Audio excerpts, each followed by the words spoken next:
G'day guys and gal. Everyone knows that I have a soft spot in my heart for the Elder, and no, it's not just because of them having the finest selection of big titty girlfriends. Their aesthetic and desperate fight for their souls make for an interesting viewing, as well as the fact that the Elder have by far the best quality of life in the galaxy and live the longest. Unless you know they're in a book about a named space marine. The Craftworld Elder have been the poster boys of this sexy space elves for a while, only just recently being kind of overtaken by the new Ynnari, which I've already covered, so I reckon it's time for these pretentious nomads to have their time in the sun. Before we get started, things in life are always changing. Things you used to cling onto for comfort and familiarity sometimes erode into something new and not always better. You probably feel this effect for a lot of things in your life.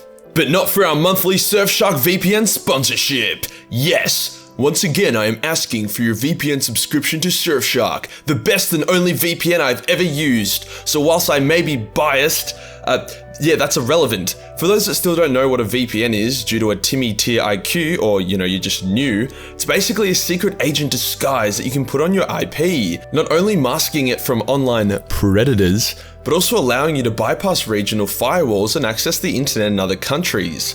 Got a crappy Netflix library? Surfshark can fix that. Want to pretend you're Swedish to attract cute e-girls? Surfshark can help you out with that. Want to escape the online clutches of your oppressive government? Surfshark can help you out with that. Wow, surely this amazing software will cost my soul. Not at all, citizen. With my super awesome link below, you can get 83% off with 3 months free. That value is mind-boggling. The software is incredibly easy to use. Just download it and click to your heart's content. Surfshark and I are so confident that you will love your newfound internet powers that they're offering a 30-day money-back guarantee. So there's literally nothing stopping you other than your own laziness and insecurities. Or maybe you already got Surfshark, which in that case you can simply just cancel your subscription and resubscribe. Seems like a reasonable thing to do. Thank you Surfshark VPN for sponsoring this video. Today we'll go over each of the main known craft worlds, explaining what they're known for, what exciting shit they've done, and if they're still flying around. Spoilers, a lot of craft worlds are dead. Press F for all the big titty Elder girlfriends lost to us forever. And yes, there are unknown craft worlds that I obviously won't be able to talk about for obvious reasons. The fact that I even have to mention that highlights how little I think about the average brain power of my audience. As a disclaimer, I'm not an Elder. I don't speak Elder, hence I will 100% botch the majority of the craftworld names because they're spelt like AIDS. Let's get into it. Firstly, just a quick recap of what a craftworld is in case you guys don't partake in the disappointing delights of Eldar lore like I do. When the Elder Empire was at its climax, both metaphorically and physically, large self-sustaining ships travelled around the galaxy to explore and trade. These were the original craftworlds who were seen as nomads and primitives by the rest of the Eldar race. When the Eldar decided to genocide themselves via a galactic blood orgy, the craftworlds were mostly immune from the effects of Slaanesh, and they would often spend hundreds if not thousands of years away from the rest of the Eldar at a time. So imagine you're a craftworld, you visit the Eldar Empire, everything is good, Asuryan is praised, consensual sex is at a record high. Then you visit 1,000 years later, and suddenly everyone is eating babies and putting their cocks in forbidden glory holes. It's a pretty obvious difference. Hence the craftworlds basically gathered up as many still sane Elder as they could, and fled the Eldar Empire just in time for the birth of Slaanesh and the fall of their civilization. Now as the craftworld were nomadic and often didn't see the Eldar Empire for many years, they didn't have access to all the best technology, whilst the Dark Eldar, who were in the Eldar Empire the whole time, were able to take a lot of it with them when they fled into the Webway.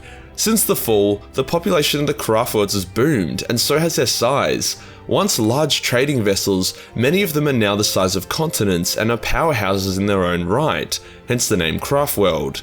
We got it? Good. Let's begin. The first craftworld on this list is Aliatok, who are famous for their chastity belts. I'm only half joking, these Eldar are extremely careful when it comes to anything related to Slaanesh, hence they are very strict, forcing their people to strictly follow the path of Asuryan, which is basically means no fun.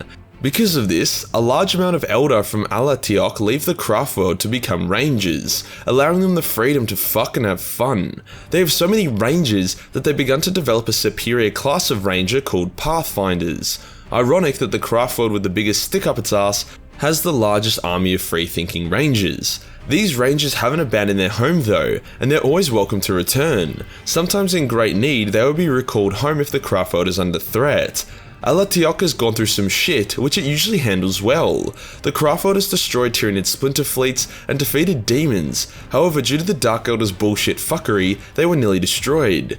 A Dark Elder raiding party disguised as Elder Corsairs from Alatiok viciously raided Imperial worlds. Hence, the Imperium retaliated against Alatiok by attacking with a huge force, including an entire Space Marine chapter.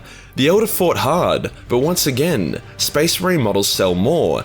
Hence, despite being one of the main craft worlds who are supremely well armed, they were pushed back into the inner parts of the craft world, even with the use of their Avatar of Cain and 3 Phoenix Lords, including Margan Ra, who we all know is an absolute demigod.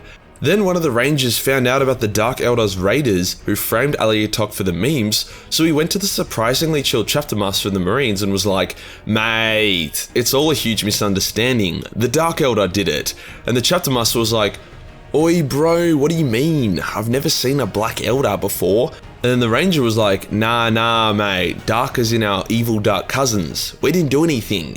And then the chapter master was like, "Oh fuck bro, sorry, my bad." And then the Ranger was like, nah man, it's all good, we all make mistakes, have a good one."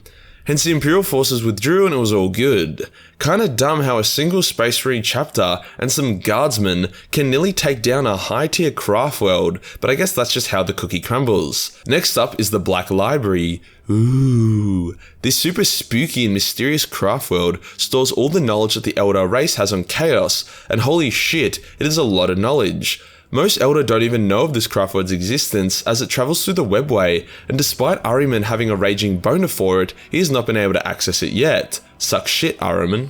It's like the most exclusive nightclub in the world, with only the Black Council, that being the best and brightest Farseers the Elder have, as well as Solitaires, who are the greatest Elder warriors around and are extremely hardcore, can access the library freely. Some humans have been able to access it due to them completely incorruptible and having mastered their inner chaos. Due to its nature, it supports a way smaller population than the other craft worlds, and it relies more on insane levels of warding and harlequins to defend it rather than large armies.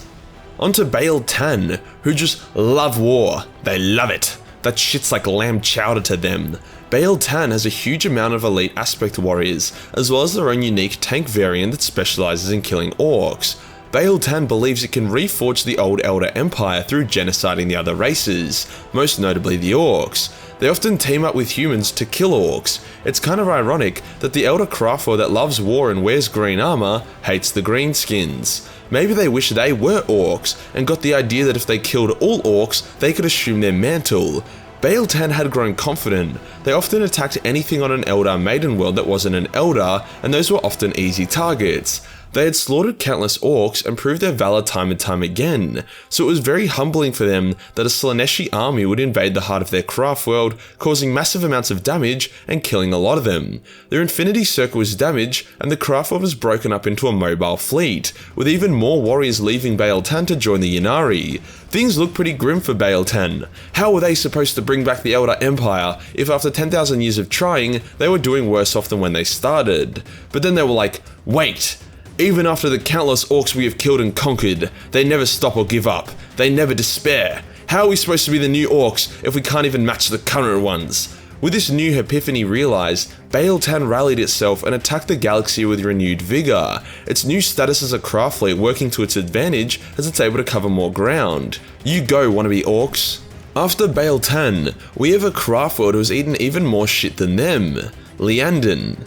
Liandon was one of the greatest craft worlds. It was they who forged the Infinity Circuits and gave the Eldar a chance to escape Slaanesh. They then teamed up with Baal Tan, as one craft world purged chaos from one side of the galaxy, the other did so on the opposite. Due to the webway connecting to the two craft worlds, it was common for them to reinforce each other despite the insane distance they were.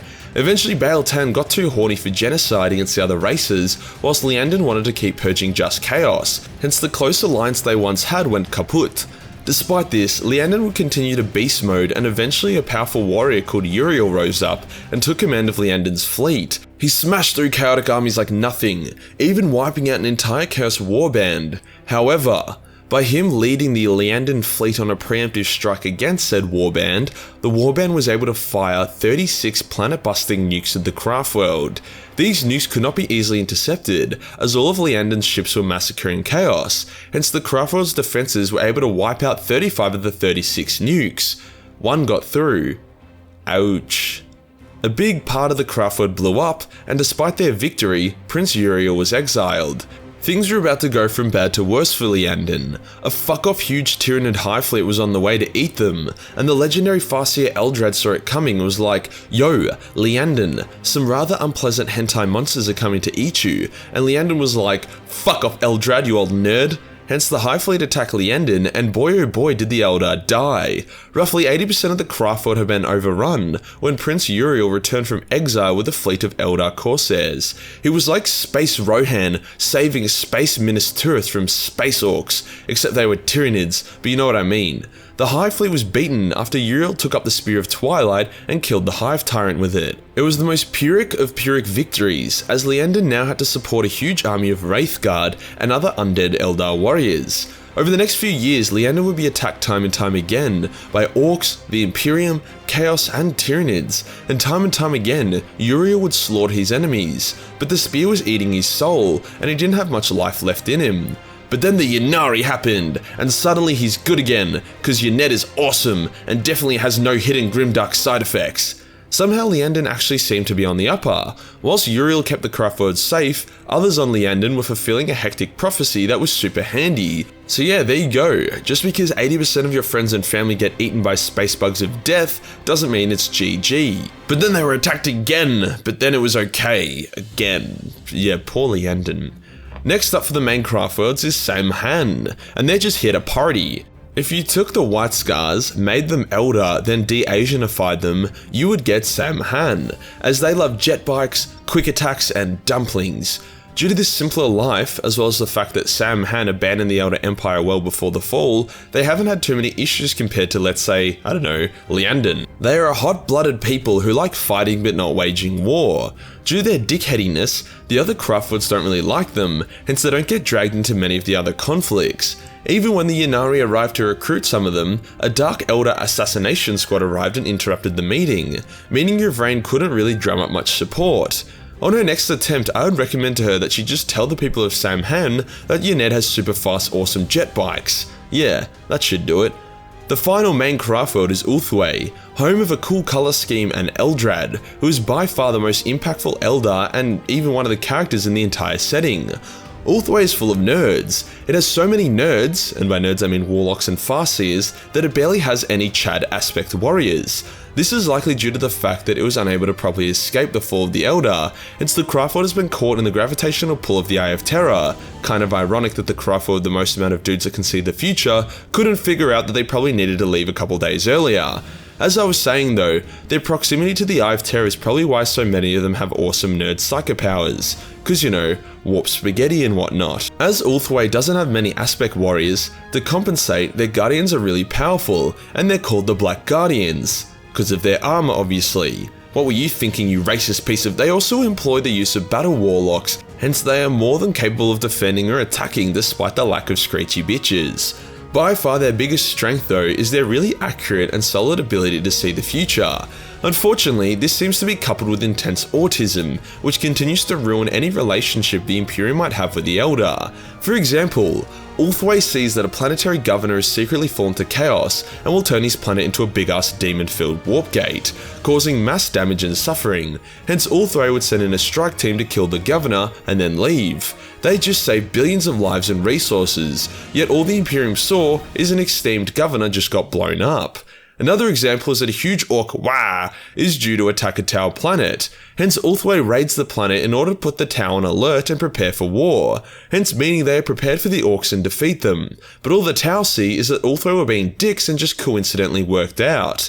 If Ulthwé showed themselves as reliable to the other races, then they could simply tell the other races of shit that is going to go down, rather than having to antagonize themselves. Time and time again, Ulthwé does the right thing in the wrong way, and despite their foresight, they often miss out on minor details, which results in Eldar lives being lost. Now that's Ulthwé summed up pretty much, but I don't want to include Eldrad's accomplishments here because Ulthwé is always yelling at him or trying to banish him, so I don't want to give them any credit. I'm starting to think that there's a long linear correlation between being able to see the future and having poor people skills. Now onto some of the more minor but still badass craft worlds, we have Almtanzar. Whilst Ulthwé fucked up and got caught in the Eye of Terror's gravitational pull, forcing it to orbit it, Althazar really fucked up and got sucked into the Eye of Terror. Now the Eye of Terror isn't the warp, it's shit and I would give it a 1 star on TripAdvisor, but it isn't literal hell, it's like entry level hell. Hence, despite Althazar being in the Eye of Terror, for mostly unknown reasons, they survived for 10,000 years. The lore states that they had some subtle help from Yened, but my theory is that this was the craftworld that produced Margan Ra, and considering Margan is by far the most powerful and badass Elder running around, it makes sense that his craftworld can kick some serious demon ass. Eventually Margan, who was able to escape his craftworld before it got sucked by the Eye, decided that he would just go and get it. Hence he went into the Eye of Terror, found his still living craftworld, and dragged it out into real space. Now just because they survived doesn't mean they're unscathed. The Elder of Althazar speak only in whispers and do not remove their helmets, which while sounds a bit silly, makes complete sense. If you were forced to play hide and seek for 10,000 years lest you get raped by demons, I'm sure you wouldn't want to speak too loudly either. Althazar have recently come out in support of the Inari, but the other Elder think that Althazar are a bunch of weirdos, as there's no way a normal person can live in the Eye of Terror for 10,000 years. Next up is Ilkaith, which is a less known craftworld but still quite cool. They constantly fight against chaos and have the best bone singers around. Bone singers are Eldar builders and blacksmiths who rarely fight, but Ilkaith have managed to train their bone singers to be able to play fucking Minecraft mid-battle and use it to turn the tide. They often ally with mankind and Dark Elder in their war against chaos. Onto Librasil, which for lack of a better term is a feminine craftworld. Fuck the patriarchy, am I right? As such, they have a ton of howling banshees and pay special attention to female Eldar gods, and will try recover artifacts such as the Tear of Isha or other random bullshit on the old Eldar crone worlds. Now we have Kaelor, who kinda suck. They barely talk to the other craftworlds and have a really stupid political system. Even the Harlequins don't hang out with these guys. Basically, they have political families that form houses that are always vying for control. The Aspect Shrines promise not to get involved in the politics, hence after thousands of years of political bullshit, no wars, no contact with other craftworlds, and no Aspect warriors telling them to pull their heads out of their own asses, the craftworld began to restart its mass blood orgies, like the ones that caused the fall of the Elder. Then they had a civil war. These guys could honestly all blow up one day and no one would even notice, that's just how irrelevant they are. The craftworld with the stupidest fate award goes to Malantai. Malantai fought against the splinter feet of Hive Fleet Naga, and they won the battle. However, a small experimental Tyranid was able to slip past and find its way into their Eldar's Infinity Circuit, where it began to eat souls, and grew into a gigantic invincible monster that destroyed the rest of the craftworld. No, I'm not joking. Couple things wrong with this. A craftworld's Infinity Circuit is their most prized thing ever. I doubt they would ever leave it unattended for that long, especially after a battle. And B, souls have little to no nutritional value. Get it right, GW. On to Luganeth now, who despite being a bunch of renegades that like raiding shit, are actually solid dudes. The other craftworlds aren't big fans of Luganeth due to Luganeth spending most of their time partying with the Harlequins. Can't say I blame them, the Harlequins are wild. Luganeth almost exclusively only fights Chaos, and are responsible for the destruction of multiple Chaos warbands, as well as fighting Ahriman off the Black Library.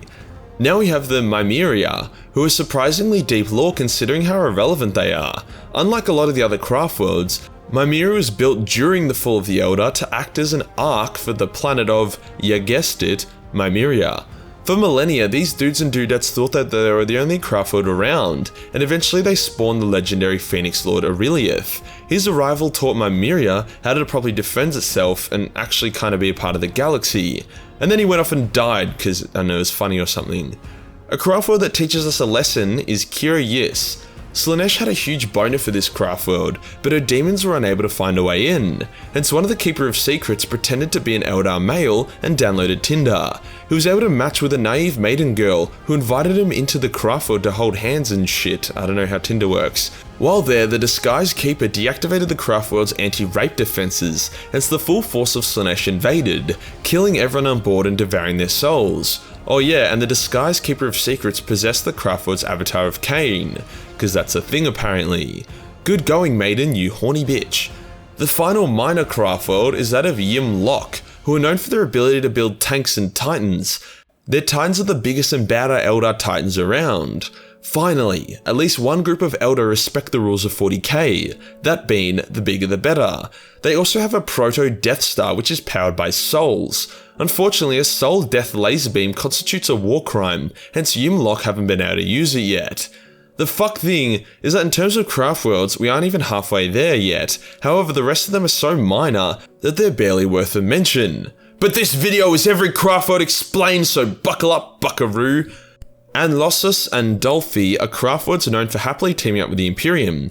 Isaridi nearly was destroyed when the changeling demon impersonated a solitaire and launched an invasion. Dorai are a bunch of pretentious assholes who think they're better than even the other Eldar. Karansk often fight the Ultramarines, hence often lose. Miros is doomed. Cthulhu is lost. Telenar is the only craft world that the Harlequins don't recruit from. Varantha has pretty gems and nice flowers. Idaraha was destroyed by the Legion of the Damned for some stupid fucking reason that makes no sense. Ilamanesh was destroyed by the Night Lords. Lunasad tried to hide in the Webway but accidentally went to the Heart of Chaos itself and got sodomized. Moriori was destroyed by the Imperium during the Great Crusade, so was Thulelia by the Space Wolves. Zartan got cucked by the Greenskins during the War of the Beast, and Murgaith got clapped by Slanesh.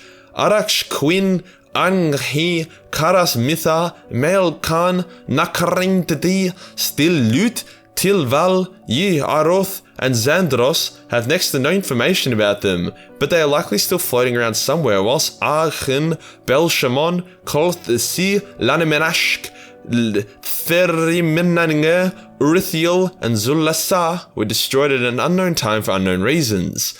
Holy fuck, I feel like an Indian with how much pseudo-Hindu I've been speaking. When I put out this video idea, a bunch of you laughed at me, and now I see why. There are a lot of craft worlds. Fucking dying race my ass, the Eldar are fine. And that does us for today, guys. All the different craft worlds explained. If you enjoyed the video and want to support the channel, then Patreon is the place to be. Only $1 per month give you access to a boatload of Warhammer hentai. Hit the subscribe button, then hit the real subscribe button for more crafty content. Join the Discord for more memes, and I'll see you in the next one. Peace.